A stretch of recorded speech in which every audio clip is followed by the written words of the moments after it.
welcome to Embarasa. Aku Jaytrud dan ini teman aku Gisela. Mulai hari ini kita akan mengajak kalian untuk mengenal makanan khas lokal Yogyakarta.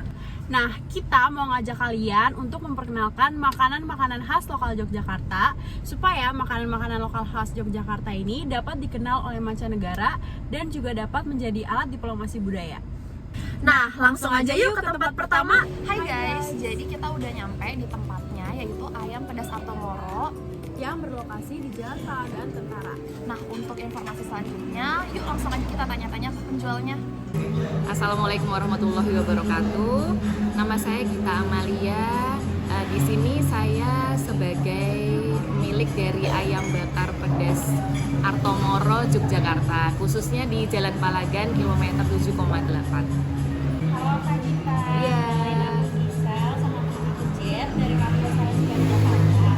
Jadi kita kedatangan kita ke sini, selain mencicipi makanan, kita mau nanya-nanya nih tentang beberapa pertanyaan mengenai ayam bakar dari Artomoro ini. Yang pertama, apa sih Kak kayak sejarah atau asal usul dari ayam bakar Artomoro ini sendiri? Oh iya.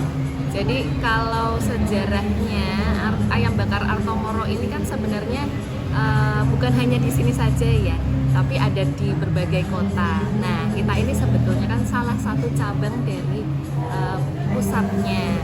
Jadi kalau kita membicarakan sejarah itu, sejarahnya dulu pemilik yang pertama itu memang karena suka memasak ayam. Terus habis itu dijual, kok pada senang gitu kan. Terus akhirnya ya dijual pelan-pelan dari satu kios kecil.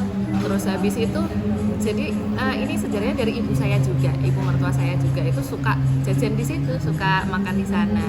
Kok enak, ya, akhirnya terus minta untuk buka cabang. Begitu, akhirnya jadilah Ayam Pedas Artomoro ini yang di Jogja, salah satunya yang di Jalan Palagan ini. Begitu. Selanjutnya, gimana sih Kak cara pembuatan dari ayam bakar Artomoro ini? Oh iya, kalau pembuatan sebenarnya bisa langsung dilihat di dapurnya sendiri ya. Gitu. Kalau saya boleh cerita sih, jadi memang ayamnya ini kan kita pakai ayam pejantan, jadi bukan ayam broiler ataupun ayam kampung, karena biasanya pada nanya ini pakainya ayam apa. Dan ini di prosesnya itu memang cukup lama, jadi harus bukan diungkep ya, tapi ya direbus, digodok bersama bumbu-bumbu rempah-rempahnya itu selama hampir sekitar 4-5 jam. Jadi supaya bumbu-bumbunya itu matang, merasuk ke dalam ayamnya. Nanti kalau sudah matang langsung dibakar di depan. Dibakarnya pun juga langsung pakai arang ya, jadi rasanya lebih ada asap-asapnya gitu ya, smoky begitu ya mungkin ya kalau anak sekarang bilangnya ya begitu. Kalau untuk resep khusus sih mungkin ya sebenarnya sama saja seperti ayam bakar yang lainnya, cuman kita memang ya itu tadi prosesnya dibuat lebih panjang seperti itu, 4-5 jam supaya bumbunya tanek dan merasuk sampai ke dalam. Dan kita bukan hanya ayam pedas saja, tapi juga ada ayam yang manis ya, jadi supaya anak-anak gitu, kalau misal keluarga kesini bawa anak-anaknya ya, anaknya juga bisa ikut makan, bukan cuma bapak sama ibunya aja ya gitu. Yang selanjutnya, ayam bakar Artomoro ini tuh pernah diliput atau dijadikan bahan penelitian sama sebelumnya gitu nggak sih Kak? Oh iya, kalau diliput, kalau saya inget-inget mungkin banyak ya, maksudnya yang dari kita memang memasarkan sendiri gitu, mencari pelanggan, dari yang awalnya mencari pelanggan, terus yang memang datang sendiri untuk meliput kuliner di Jogja gitu, ada apa aja. Oh ternyata salah satunya ada Ayam Bakar Pedas Artomoro. Kalau yang meliput pun juga bermacam-macam, jadi juga biasanya dari vlogger kuliner ya, vlogger dan blogger kuliner itu datang ke sini. Ya, semisal artis yang memang hanya ingin meliput saja ke sini ya, seperti itu. Dan mahasiswa juga biasanya juga banyak untuk apa ya, kalau sekarang kan modelnya memang suka posting gitu ya di TikTok, di Instagram. Jadi kalau untuk meliput semua kalangan insya Allah sudah pada datang ke sini seperti itu untuk meliput. Salah satunya juga untuk skripsi ini ya. Jadi diliput untuk bahan perbandingan dan kuliner di Jogja tuh seperti apa sih, apa saja jenisnya. Ada yang tradisional. Sebenarnya kalau di sini ini kan jatuhnya mungkin di tengah-tengah ya. Jadi bukan terlalu tradisional tapi juga bukan terlalu modern seperti itu. Jadi kita di tengah-tengahnya, mencakup ke semua kalangan. Yang pertanyaan terakhir, kira-kira di Ayam Bakaran Moro ini sering dikunjungin sama para wisatawan asing nggak sih, Kak? Oh gitu ya. Kalau wisatawan asing mungkin masih sehari 1 sampai 2 orang seperti itu. Jadi karena kan kalau wisatawan asing itu kan lebih cenderung apa ya? Seleranya beda-beda ya. Ada yang lebih suka makanan dengan cita rasa yang ya maksudnya ke barat-baratan. Tapi kalau memang yang biasanya kalau backpacker, nah itu biasanya lebih suka explore rasa gitu. Kalau kesini misal saya tanya gitu, gimana rasanya gitu kan, pedasnya sudah pas atau kurang pedas atau terlalu pedas. Kadang-kadang mereka menjawabnya, oh enak, saya suka sekali dengan pedas. Tapi kalau orang suka pedas itu, kalau saya nanya kebanyakan orang mana ya? Orang ini Meksiko ada seperti itu. Terus jadi kalau Amerika itu nggak, saya belum pernah sih ketemu sama orang Amerika di sini. Jadi rata-rata kayak gitu yang memang suka pedas ya. Gitu. Dan mereka memang suka nasi gitu. Tapi ini pun juga ada orang yang memang kuliah di Jogja. Jadi exchange student gitu. Jadi mereka memang diajak sama teman-temannya untuk kuliner dan terus habis itu diajak ke ayam bakar ini. Pertama diajak ke sini, nah kok ternyata cocok gitu. Besoknya terus akhirnya balik lagi. Bawa laginya tuh bawa ini loh. Bawa tempat makan sendiri gitu. Jadi akhirnya ya mereka minta dibungkus untuk dibawa pulang ke kos-kosannya sendiri. Menarik banget nih ya, Kak, tentang Ayam Bakaran Moro. Iya. Ya, makasih banyak ya, Kak Gita udah mau ditanya-tanya tentang Ayam Bakaran Moro. Terima kasih kembali. Oke guys, jadi kita baru aja selesai dari destinasi pertama kita, yaitu si Ayam Bakar Pedas Arto Moro. Terus sekarang kita mau check-in dulu, mau bersih-bersih, istirahat sebentar, lalu nanti kita akan lanjut lagi nanti malam. Nah, destinasi kita selanjutnya kemana sih, Syang?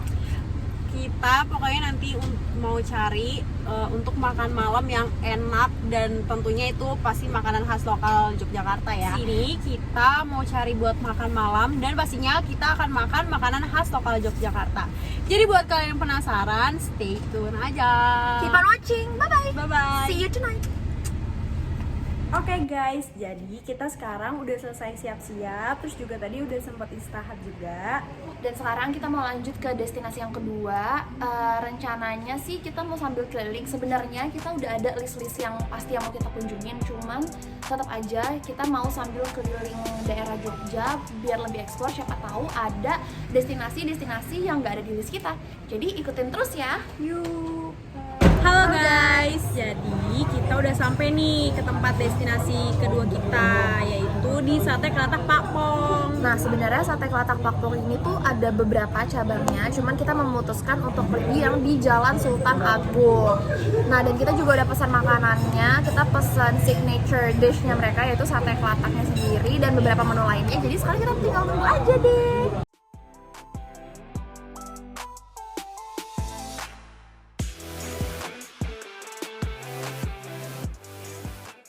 Selamat malam, perkenalkan saya dengan Muhammad Ustadz. Saya di sini sebagai supervisor di Sate Kelatak Pak Pong. Jadi ada beberapa pertanyaan nih terkait tentang Sate Kelatak Pak Pong ini. Untuk pertanyaan pertama, sejarah atau asal-usul makanan dari si Sate Kelatak ini tuh kayak gimana sih, Kak?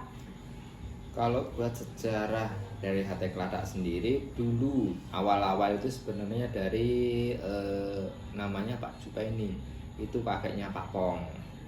Itu jadi usahanya itu dari kakeknya turun ke anaknya, turun sampai ke sekarang itu ke Pak Pong.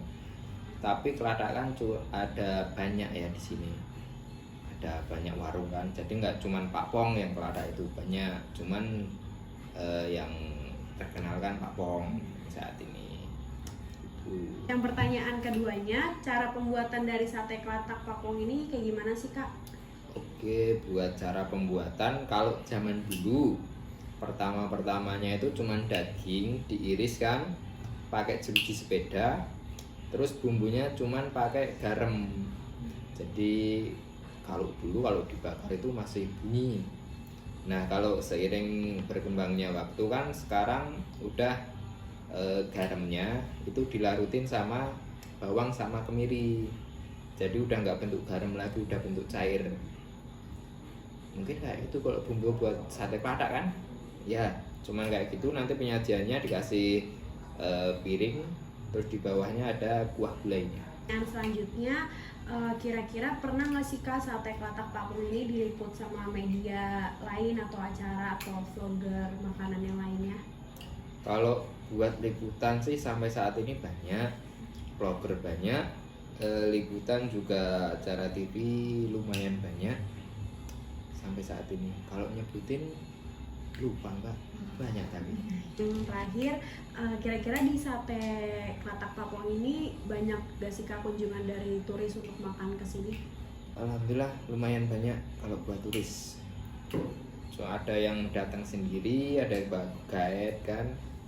Cuman kalau yang bawa guide kan biasanya yang rekomendasiin dari guide-nya. Kalau yang datang sendiri biasanya dia rental pakai motor itu banyak. Nah, menurut Masnya sendiri, dengan banyaknya turis yang datang ke sate klatak Pak Pung ini, menurut Mas bisa nggak sih membantu Jogja dalam supaya dapat dikenal lebih banyak oleh masyarakat mancanegara? Kalau menurut saya itu sangat membantu Mbak. Jadi Jogja kan selain dengan budayanya kan yang terkenal juga kulinernya. Semakin banyak tamu yang datang ke Jogja, semakin mereka bisa ngasih tahu teman-temannya, ngasih tahu saudaranya di negaranya sana, supaya ayo liburan ke Jogja gitu. Jadi secara langsung ya sangat itu berpengaruh. Oke, segitu aja Mas pertanyaan dari kami. Terima kasih banyak ya Mas untuk Siap. waktunya. Oke guys, segitu aja untuk day one. Hari ini kita udah ke 2 destinasi, yaitu ayam bakar pedas Artomoro dan juga sate klatak Pak Pong. Nah, dari yang udah kalian dengar sebelumnya dari Pak Muhammad, bahwa makanan itu bisa loh jadi alat diplomasi budaya. Betul banget. Nah, jadi untuk kalian semua stay tune ya, karena masih banyak banget destinasi yang akan kita kunjungi selama kita di Jogja. Jadi jangan lupa untuk subscribe, like, follow, dan share ke teman-teman kalian semua supaya bisa ikutin kita terus. Bye! Dadah, see you!